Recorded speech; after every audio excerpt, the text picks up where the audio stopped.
Hi subscribers, how you guys doing? Isn't it beautiful today? A beautiful day that the narcissist would never appreciate, because this is another narcissistic video. It's your boy ABSC and I'm checking in. This is a video actually going to be in response to one of my commenters. I think it's Keaton. I'm not really sure. But this is about narcissists in the workplace. I'm going to the lake, you guys. I decided to do the video somewhere different this time, but I kind of went to the wrong side of the lake because now my lighting is going to be not accurate. But it's okay, you guys. We're going to make it happen. Okay, so basically what we're going to talk about is the narcissist in the workplace. The lake is beautiful, by the way, you guys. This is Lake Hunter.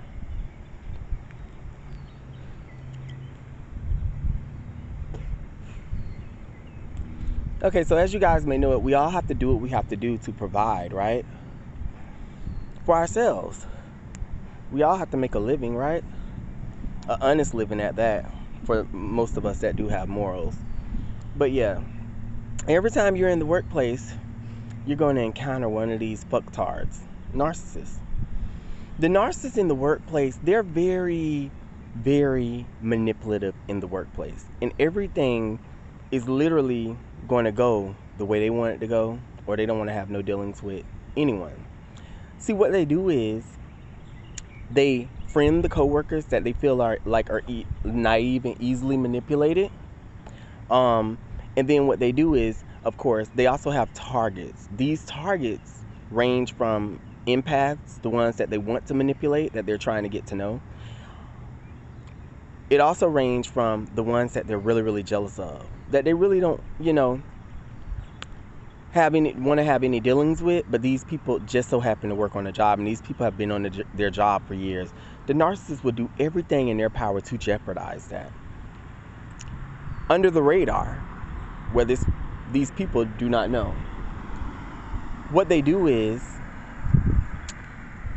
they gather up a whole team of flying monkeys, okay? And these flying monkeys have specific tasks. Some of the flying monkeys' task is to do everything for the narcissist, literally taking on the narcissist's job for them, all through manipulation. Maybe the narcissist might compliment them and tell them, "Oh, you guys, you're the best worker. You work way better than me.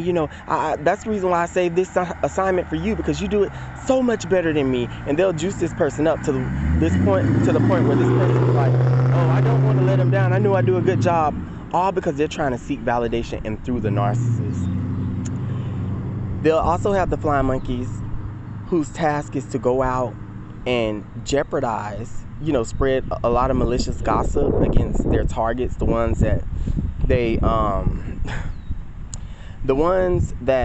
are jealous of. And usually the ones that they're jealous of comes in the form of workers that, they do everything that they're supposed to do. They come to work on time. Usually they're very much so favorited by the supervisors.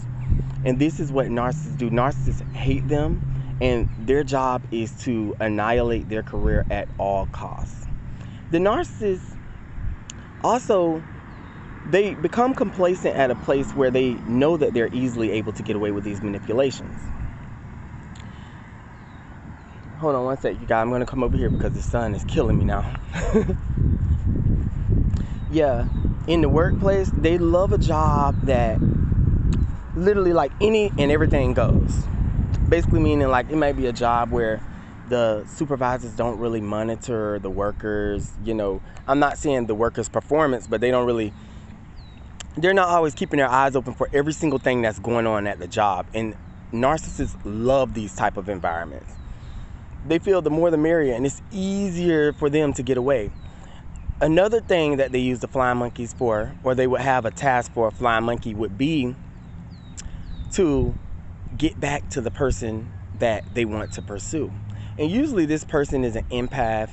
This person's probably, they go to work, they do what they have to do. They don't want to be associated with the job. But the narcissists do everything in their power to plant themselves out to be a really, really good person, and design and have it designed so that the empath that they're seeking literally believes them. It's all lies and manipulation.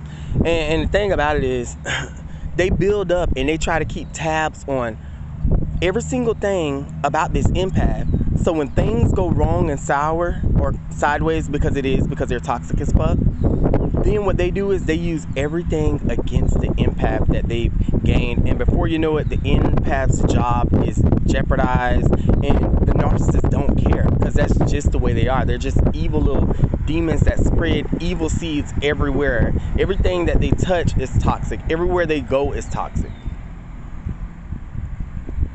I encounter, I can't even count now, so many narcissists on the job. I could tell they're narcissists because they try to take up so much of my time with conversation. I'm like, I'm here to work. I'm not here to talk to you. But okay, go ahead and finish saying what you're saying, because I don't believe a damn thing that you're saying anyway. But if you want to play this game, this talk game, we could do that. Hold on one sec, you guys.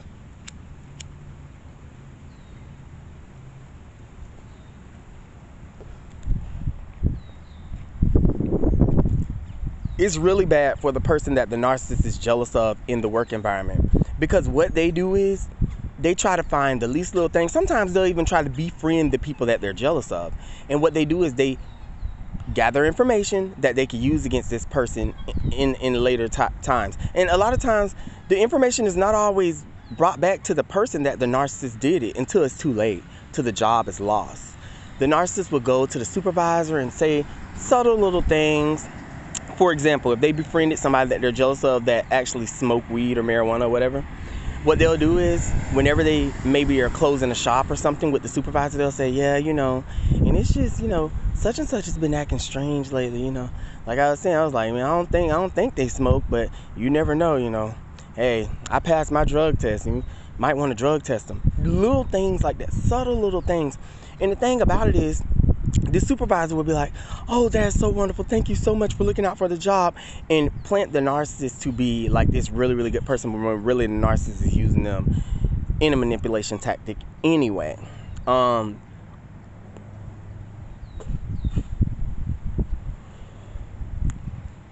They sabotage, they blackmail, they do anything to get to the top position where they want to be.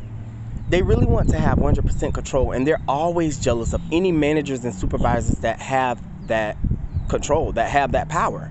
They don't like that. They're jealous of them, but they deal with them because the narcissist knows that they have no other choice but to go through these people to get what they want done. And a lot of times you'll catch a lot of narcissists kiss ass. What they do is they try to get close to people that are in higher position so that they can carry out their manipulations throughout the whole facility, wherever they work.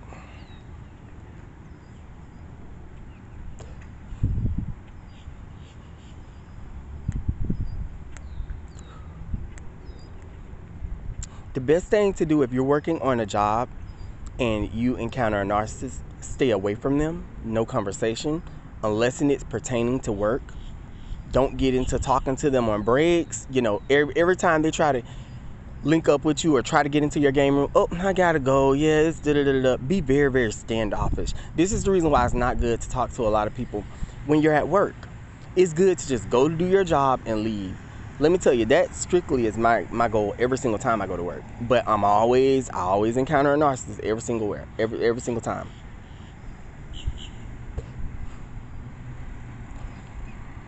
Sometimes the narcissists get pissed because you might be a person like me. Everybody loves me at work, even my enemies, like that can't stand me. They are like, okay, but he's tolerable because he stay in his place, he minds his own business, he's not here to sabotage people's careers and shit like that. The narcissists hate these people because as much as they want to go and sow all these seeds of evilness, they can't, because it's like you have to have a really, really good story to support your claim, saying that this person is this or this person is that. And not everybody's going to buy that. Be like, oh, Avius, I know him. He is not that type of person. He never have any confrontation. See, the narcissists hate a person. They're more likely to target a person that always is in the office and always complaining about a coworker, or they have issues with this person or that person. The narcissists try to look for the person that they're jealous of, weak points around the work environment, so they can go and say, okay, so I know that I can get him there and I can get him there. But see, me, I don't have any weak points because I don't give anybody that power or energy. I'm just minding my own business. I'm at work to do what I got to do. So if the narcissist was to try to sabotage anything, the first thing my supervisor is going to say, okay, you're the first person that ever came to us on Avius. So that's going to make them out to look crazy, and ultimately the narcissists want to avoid that. Maybe you guys are like me, the one that go to work and just do what you got to do and never get into any issues and dramas. And you know, work is not always easy, but you guys still just go to work and do what you got to do and go home. And I'm that person, you know what I'm saying? So it's like, yes, responding to you, Jay, that is the narcissist in the work environment. This is how they are. Good morning, sir. I'm doing fine. That's how they are, and it's, you know, it's horrible, but it's the truth.